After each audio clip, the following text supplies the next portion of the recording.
आज के समय में मोबाइल इंसान की जिंदगी का अभिन्न अंग बन चुका है। मोबाइल का चलन हर एज ग्रुप के लिए एक जनरल बात हो चुकी है, लेकिन आपको शायद अंदाजा भी नहीं होगा कि ये आपकी हेल्थ के लिए कितना खतरनाक है। शोधकर्ताओं के अनुसार मोबाइल के अत्यधिक इस्तेमाल से आप एक मानसिक रोग का शिकार हो सकते हैं, जिसे डिजिटल डिमेंशिया कहा जाता है। क्या युवा पीढ़ी डिजिटल डिमेंशिया का शिकार होती जा रही है? आइए पहले बताते हैं कि ये डिमेंशिया क्या बला है। ये मानव मस्तिष्क की कार्य क्षमता में कमी का नाम है डिमेंशिया, जो याददाश्त, सोच, भाषा, निर्णय या व्यवहार जैसे एक या एक से अधिक मस्तिष्क कार्यों को प्रभावित करती है। डिमेंशिया प्राइकोप्स शब्द का प्रयोग पहले उस स्थिति के लिए किया जाता था जिसे अब सिंजोफ्रेनिया के नाम से जाना जाता है। यह एक गंभीर मानसिक स्वास्थ्य विकार है। इस स्थिति वाले लोगों के मस्तिष्क के कुछ क्षेत्रों में असामान्य प्रोटीन संरचनाएं होती हैं। डिमेंशिया के लक्षण सोचने की क्षमता में अत्यधिक गिरावट को इंगित करता है, जो दैनिक जीवन और स्वतंत्र कार्य को खराब करने के लिए पर्याप्त व गंभीर है। युवा पीढ़ी कदम कदम पर मोबाइल ऐप के जरिए हर समस्या या आवश्यकता की पूर्ति के लिए सर्च करता है, या कहीं रास्ते खोजने के चक्कर में जीपीएस का अधिक इस्तेमाल करता है। मोबाइल के कारण अब अधिक लोग कॉन्टेक्स्ट याद रखने की चिंता नहीं करते, जिससे हम मोबाइल पर निर्भर होकर डिजिटल डिमेंशिया के शिकार होते जा रहे हैं और उसके जाल में फंस रहे हैं। यह इंटरनेट और इंटरनेट से जुड़े उपकरण पर अत्यधिक निर्भरता है, जो संज्ञानात्मक हानि का कारण बनती है, जैसे कि ध्यान में कमी और याददाश्त में कमी। ये प्रारंभिक डिमेंशिया की शुरुआत को भी तेज कर सकती है। वैज्ञानिकों का कहना है कि स्मार्टफोन का अधिक उपयोग मस्तिष्क के बाएं हिस्से को उत्तेजित करता है, जबकि दायां हिस्सा जो ध्यान से जुड़ा होता है उसका इस्तेमाल ही नहीं हो पाता और अंततः कमजोर हो जाता है। इससे भूलने की बीमारियां भी बढ़ रही है, क्योंकि छोटी से छोटी जानकारी याद रखने के लिए हम मोबाइल पर निर्भर रहते हैं। एक जगह युवाओं की बौद्धिक क्षमता को परखने के लिए उनका एक टेस्ट लिया जाता है, जिसमें शब्दों को गलत तरीकों से लिखकर उन्हें सही तरीके से क्रमबद्ध करने के लिए कहा गया।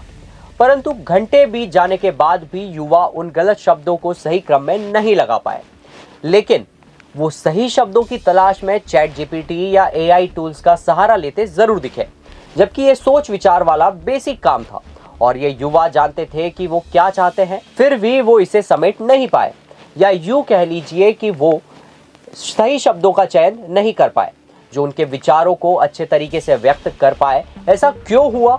ऐसा इसलिए हुआ कि वो मोबाइल ऐप पर घूम घूम कर इतने आलसी हो गए कि वो अपनी बुद्धि पर जोर नहीं दे पाए, और मोबाइल निर्भरता के कारण वो ऐसा कुछ करना चाहते थे जैसा एक साधारण टूल उनके लिए काम कर सकता है। जैसे कागजी कैलेंडर लंबे व अधिक समय अपॉइंटमेंट रखते हैं और हमारे दिमाग के एक कोने में हम उन्हें याद रखते हैं, लेकिन आज हमें जब कहीं जाना होता है तो हमें डिजिटल कैलेंडर अलर्ट करते हैं, इसलिए हम उन्हें कभी याद नहीं रखते हैं और हमारे दिमाग का वो कोना हमेशा अप्रयुक्त रह जाता है। जैसा हम पहले बता चुके हैं, जो लोग नियमित रूप से डिजिटल मदद पर निर्भर रहते हैं वो अकेले काम करने की क्षमता खो सकते हैं। जैसे जैसे डिजिटल युग में आगे बढ़ रहे हैं, ऐसे में ये जानना जरूरी है हम किस तकनीक का उपयोग कर रहे हैं, वो हमारे मानसिक स्वास्थ्य और संज्ञानात्मक कार्य प्रणाली को कैसे प्रभावित करती है। अब सवाल यह है कि हमें यह तय करना होगा कि कौन सी क्षमताएं हमें खुद करनी चाहिए और कौन सी एआई टूल्स को सौंपनी चाहिए। यह स्पष्टता हमें हमारे मानसिक स्वास्थ्य की सुरक्षा के लिए आवश्यक है। फंडा यह है कि जैसे आप अपनी शारीरिक सेहत को फिट रखने के लिए लिफ्ट की अपेक्षा सीढ़ियों का उपयोग करने के लिए खुद को मजबूर करते हैं, और जब दिमाग को चुनौती का सामना करना पड़ता है तो वो शरीर को स्वयं काम करने के लिए आदेशित करता है और व्यक्ति के अंदर एक अलग से नई ऊर्जा का संचार होता है, जो चुनौतियों का बखूबी सामना करते हुए बगैर किसी मोबाइल ऐप या टूल्स की मदद के वो अपने लक्ष्य को आसानी से पा लेता है। और ये शारीरिक श्रम आपको भविष्य की डिजिटल डिमेंशिया से बचाएगा।